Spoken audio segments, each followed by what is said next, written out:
Hi, welcome to Software Basics. In today's video I'm going to be showing you how to change the default port number for Windows Remote Desktop.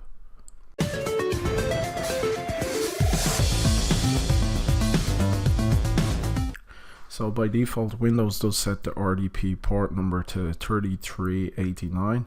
I usually recommend people do change this because obviously it's a known port number for RDP, so hackers can easily get into your system.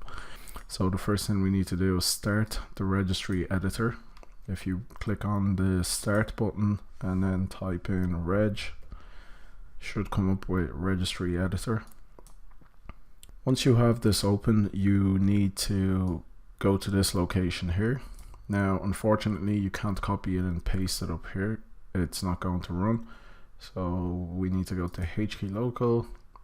You could do this. You can copy and paste, but you have to do it one by one. So \space, hit enter. It'll open there.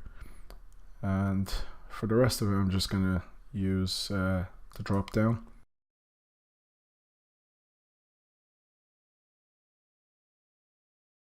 And then finally RDP-Tcp. So when you click on this folder, head over to PortNumber. So there it is. Right click and then modify. Now you can see it doesn't look like the port number that's the default, but that's because it's in hexadecimal. So just check decimal and then change it to whatever you like. You can see here it's now showing 3389. So we can change it to something like 222, whatever you feel like. Then just hit OK. So now we can actually take a look here and you can see straight away it does show up. But I would definitely recommend you restart your computer just so this can take full effect.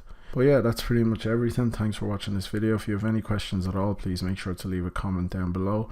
Also, don't forget to leave a like and subscribe to my channel. Thanks for watching, and I'll see you in the next video.